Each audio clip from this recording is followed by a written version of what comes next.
Hello et bienvenue sur le podcast Femme Premium. Je m'appelle Elodie Florenti, entrepreneuse depuis presque 20 ans et business coach. Femme Premium, c'est le podcast des femmes qui veulent se créer le mindset des entrepreneurs à succès pour développer les business prospères et manifester la vie libre qu'elles veulent vraiment. Alors je vous laisse vous abonner au podcast pour que vous puissiez avoir chaque semaine du contenu pour y parvenir. Vraiment. À tout de suite.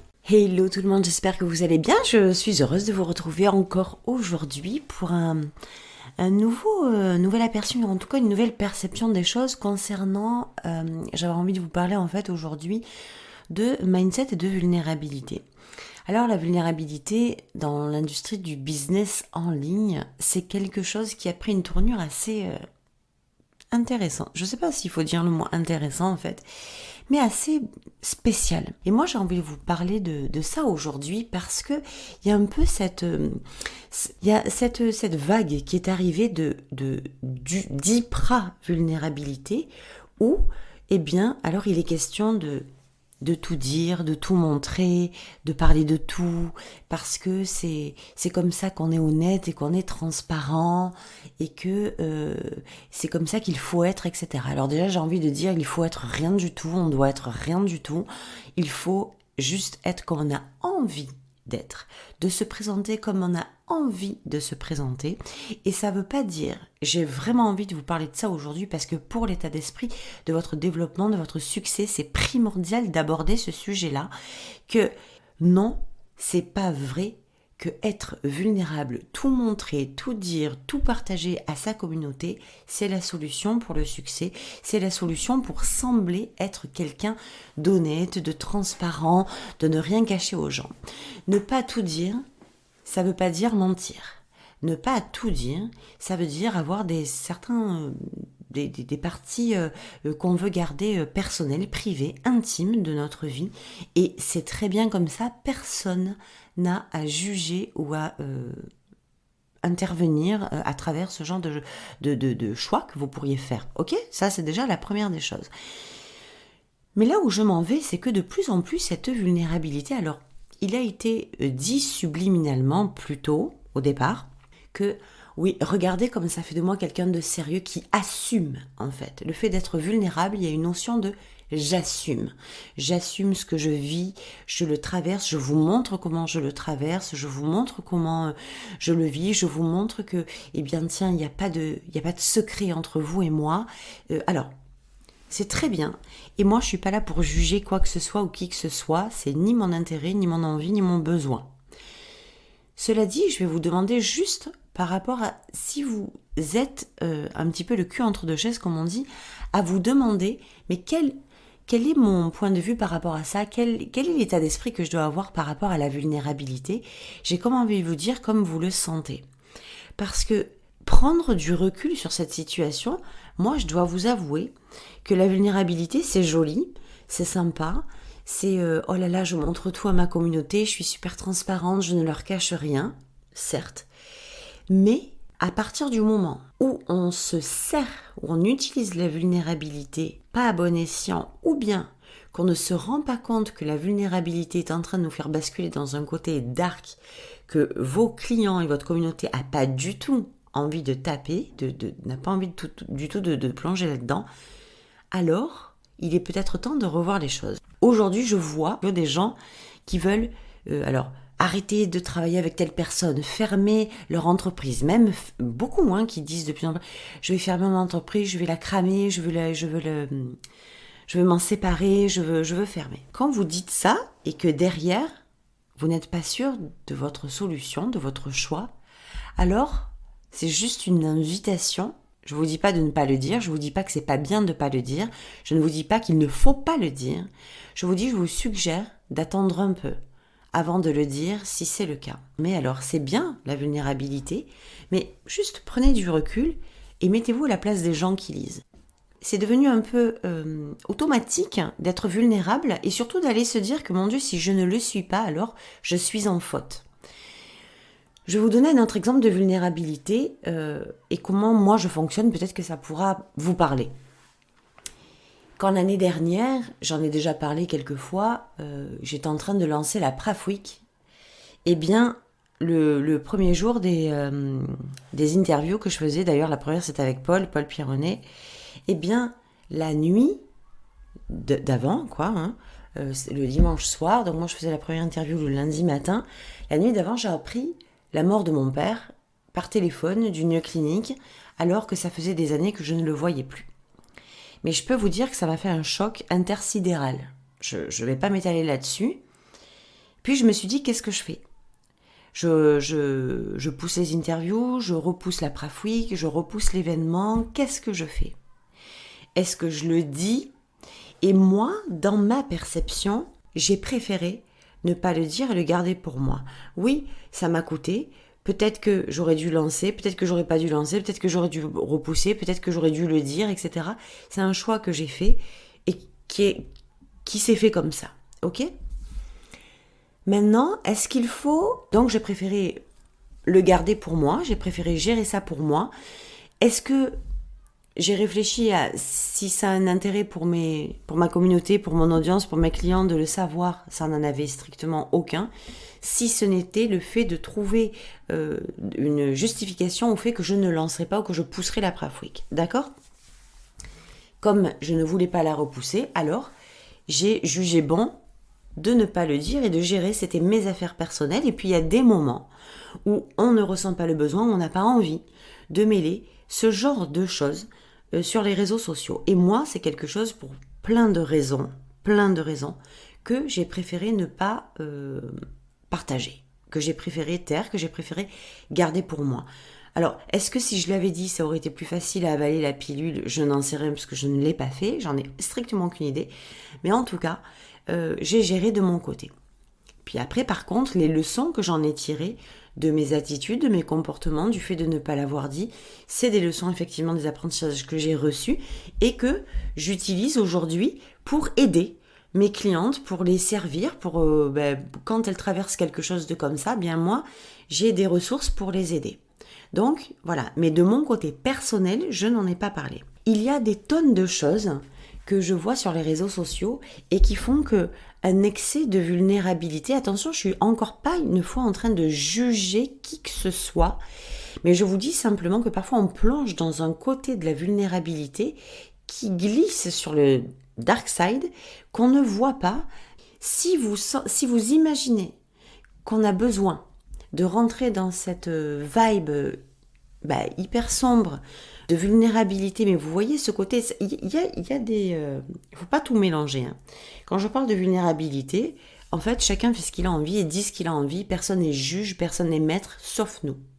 Donc vous dites ce que vous voulez, vous lâchez ce que vous voulez, mais ce que je veux vous dire par là, c'est de ne jamais croire qu'il faille être vulnérable au niveau que vous le voyez souvent sur les réseaux sociaux pour être crédible ou pour que ce soit une espèce de preuve comme quoi vous assumez ce qui vous arrive. C'est vraiment mon message d'aujourd'hui. Vous verrez qu'il y a des gens qui ne parlent jamais de leur vie privée et qui cartonnent. Vous verrez qu'il y a des gens qui cartonnent grâce à leur vie privée. Vous verrez qu'il y a des gens qui parlent de leur vie privée puis que des morceaux. Il y a des gens qui la montrent et d'autres qui la montrent pas. Il y a des gens qui montrent leur visage et qui ne le montrent pas. Il y a des gens qui parlent de leurs émotions, de ce qu'ils traversent et de ce qu'ils vivent et d'autres qui ne le font pas. Et pour tout le monde, c'est ok. Il n'y a pas de bien ou de mal. Il y a juste une façon d'être telle qu'on a envie d'être et une façon d'être avec laquelle on est à l'aise pour pouvoir avancer. C'est vraiment sur ça que je veux mettre l'accent parce que je vois ça crée le doute chez les gens quand la vulnérabilité est perçue ou vendue, partagée, hein, on s'est bien compris, comme une preuve de j'assume ce que je traverse, je vous le dis avec tellement... J'espère que vous comprenez la façon dont je le partage. Évidemment que vous le comprenez, mais la façon dont j'ai envie de le partager, c'est pas évident. Quand on partage les choses comme un excès de vulnérabilité en tant qu'excès de transparence et j'irai jusqu'au bout, etc., il y a des fois, avant de le dire, juste prenez un peu de recul, comme moi j'ai l'habitude de le faire aujourd'hui. Quand vous dites quelque chose qui est pas cool et que ça peut porter atteinte ou préjudice à vos clients, ça les met en insécurité ou ça crée un manque de confiance, en fait, vous allez pas attirer des clients, vous allez les pousser loin. Alors est-ce que c'est inconscient pour les pousser loin et valider le fait que ce que vous annoncez, eh bien ça fait accélérer le processus? Dans ce cas-là, c'est ok, hein, c'est une façon comme une autre de le faire. Mais si c'est un doute que vous avez, ou une pulsion que vous avez, ou quelque chose de super spontané, ou une colère que vous avez, une émotion que vous avez, ou même un constat qui se fait de quelque chose qui est en train de se mettre en place et qui n'est pas super positif, enfin en tout cas dans le moment, dans le contenu, mais qui va naturellement l'être plus tard. On sait toujours que, bien quoi qu'il arrive, c'est toujours une perche tendue de la vie ou de l'univers pour vous amener là où vous devez vous rendre naturellement. Donc c'est ok avec ça. Eh bien moi je vous invite à patienter un petit peu, à attendre un petit peu, au lieu d'envoyer une information qui pourrait en fait vous desservir. Aujourd'hui, c'est très clair sur les réseaux sociaux qu'il y a cette vague de super vulnérabilité et qui fait que, enfin moi quand je discute avec mes clientes ou avec des femmes de ma communauté, eh bien il y a ce retour qui est fait comme quoi, mais attends, mais du coup, il faut se mettre à poil tout le temps, c'est-à-dire ça se passe comment le truc?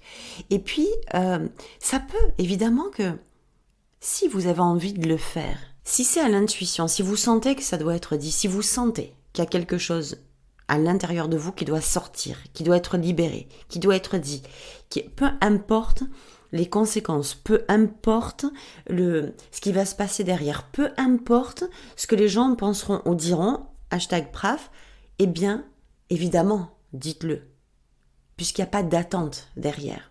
Mais si les choses que vous dites dans le couloir de la vulnérabilité, c'est parce qu'il y a une attente derrière, qu'il y a une réaction, en fait, en face, alors là, je vous invite plutôt à revoir le pourquoi vous voulez dire la chose. Je vous dis, mes clientes, les femmes avec lesquelles je parle, il y a ce constat, c'est hyper général. Elles disent, mais attends, aujourd'hui, c'est fou, ça semble qu'il faille tout dire de sa vie, tout dire ce qu'on traverse, tout dire ce qu'on vit, tout dire ce qu'on pense, puis que si on le fait pas, en fait, alors on est un arnaqueur. Et il y a une espèce de... Alors, je dis pas de syndrome de l'imposteur qui vient se foutre au milieu, mais une espèce de nouveau syndrome, là, le syndrome de la vérité. Tiens, j'ai trouvé un syndrome aujourd'hui, qui vient se mettre en place comme quoi, en fait, si tu dis pas tout, c'est que t'es un menteur. Mais en quelle année?